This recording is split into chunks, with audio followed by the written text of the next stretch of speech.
A couple were planning their child's funeral. Then she opened her eyes and said these 7 words.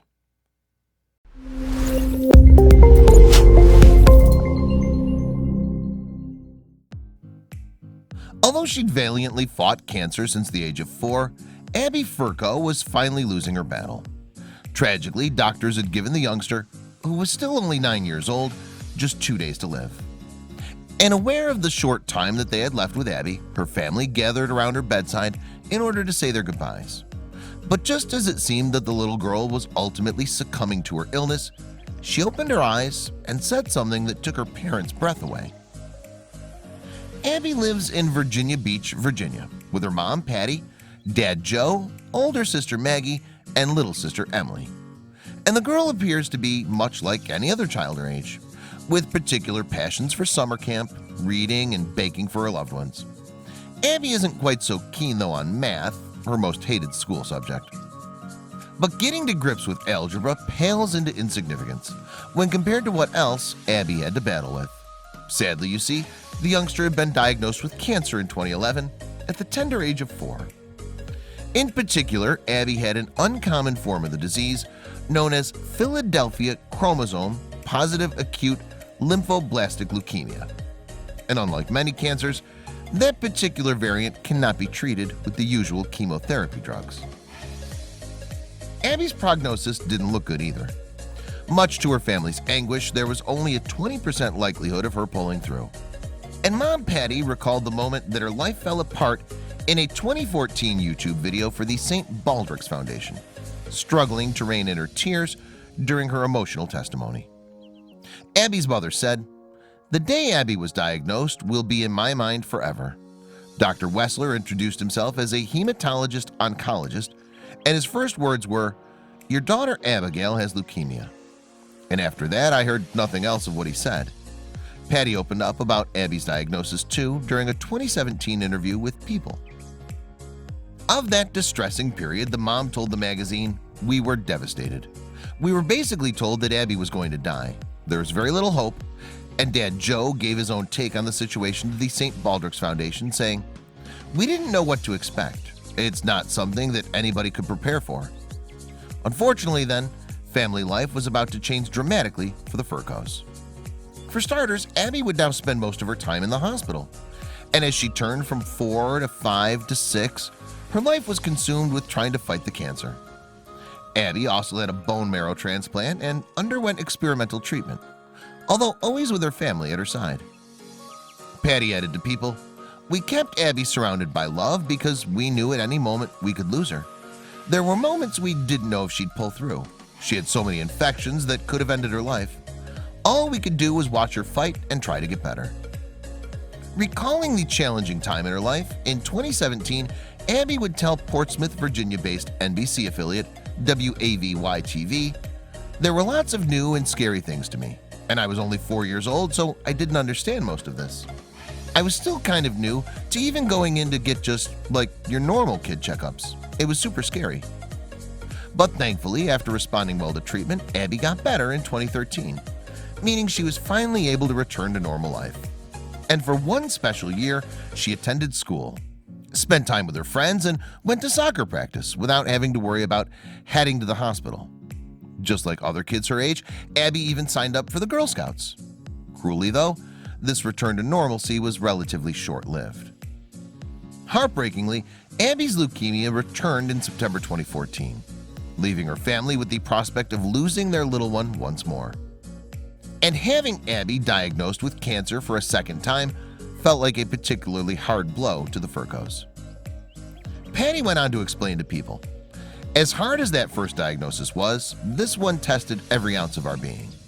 Revealing how the return of the cancer had affected Abby, the mom added, "She became completely immobile. Any movement hurt her, and she hardly spoke.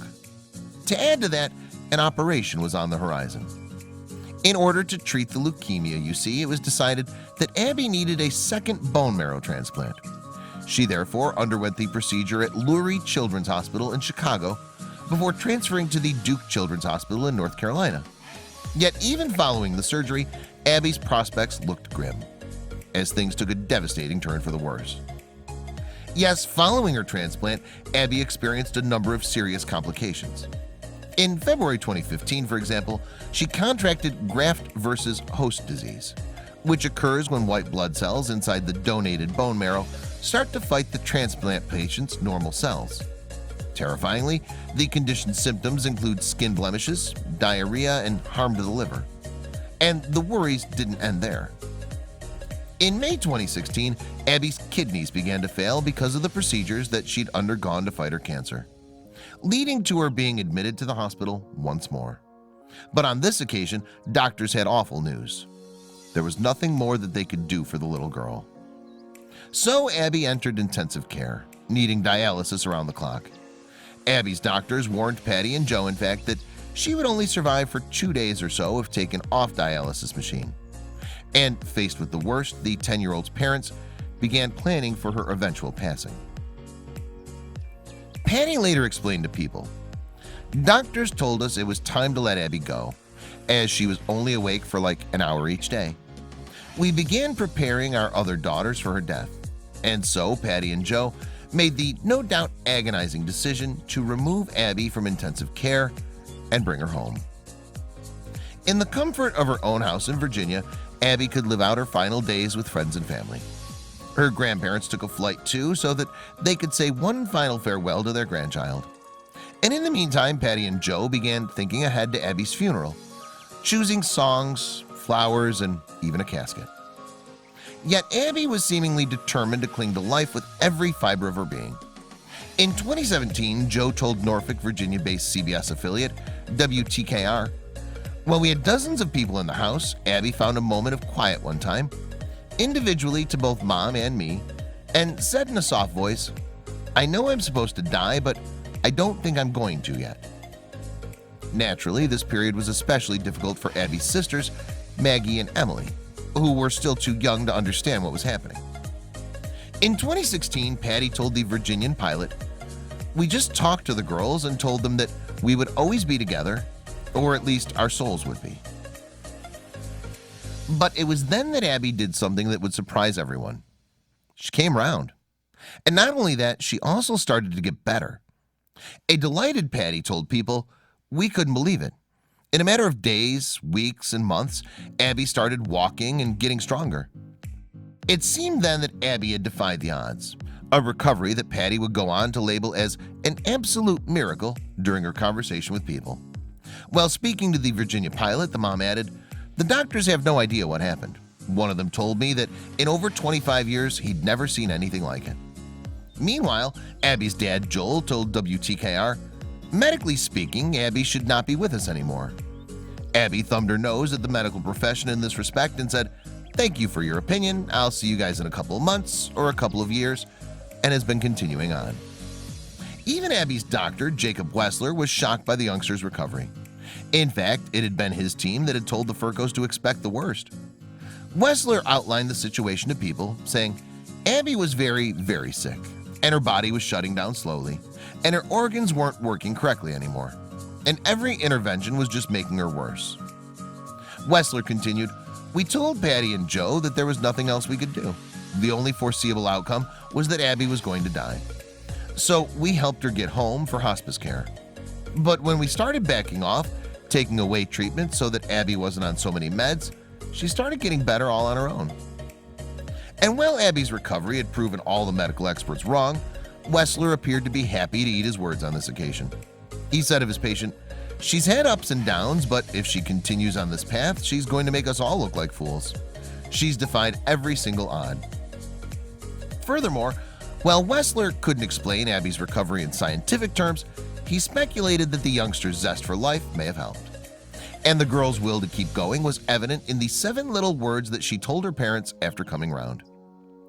Patty revealed those exact words to People, saying, "Abby told us, 'I have so much living to do.'"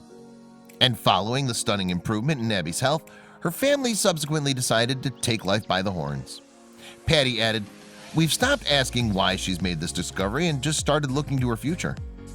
Shortly after Abby got better, then she got to attend summer camp. In particular, she went to Camp Fantastic in Front Royal, Virginia, which hosts 100 children a year who've been touched by cancer. At the location, the kids can enjoy a full week of fun, partaking in a range of activities. And while recalling her time at Camp Fantastic, Abby told the Virginia pilot, "I had lots of fun classes. These included dancing and crafting a stuffed toy carrier using duct tape." So, needless to say, Abby was feeling a lot healthier after coming so close to a tragic end. Then when the youngster got home from summer camp, she prepared to return to school. Abby had been homeschooled before her cancer battle with the help of a tutor from Red Mill Elementary School in Virginia Beach. And despite all the disruption she'd encountered, she'd somehow managed to keep up and could begin 5th grade on time. In the meantime, Abby also had a course of physical therapy, relearning how best to walk and climb stairs following her ordeal. Explaining the exercises to the Virginia pilot, Abby said, "I'm trying to get stronger after being in bed for so long." For Patty, though, given everything that her daughter had been through, it was important that Abby eased her way back into regular life. As she went on to explain to the Virginia pilot, "With school starting, we're settling into a routine. We're just taking it one day at a time." Then when Abby was finally well enough, her family decided it was time to start living life to the full, beginning with a bucket list trip to Italy. Interestingly, Abby had fallen in love with the country when she was working on a project about it in 2nd grade. And when the brave girl was at death's door, she'd been devastated that she'd never get to see Italy in person. All things being better now, Abby's family whisked her off on a whistle-stop tour of Italy.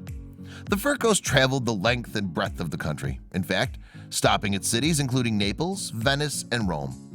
And while in Florence, the wannabe chef took 2 cooking lessons, learning how to make Italian classics such as tiramisu and pizza. Then, 1 year after Abby's family were told she was dying, the inspirational little girl completed 5th grade. And in an even more positive development, she was also in remission, although she still relied on taking steroids. That said, Abby's prognosis was not clear, meaning her future remained somewhat up in the air. Even through Abby's highs and lows, her relatives were all too aware of how valuable every moment with her was. For the time being, though, the youngster just wants to focus on living.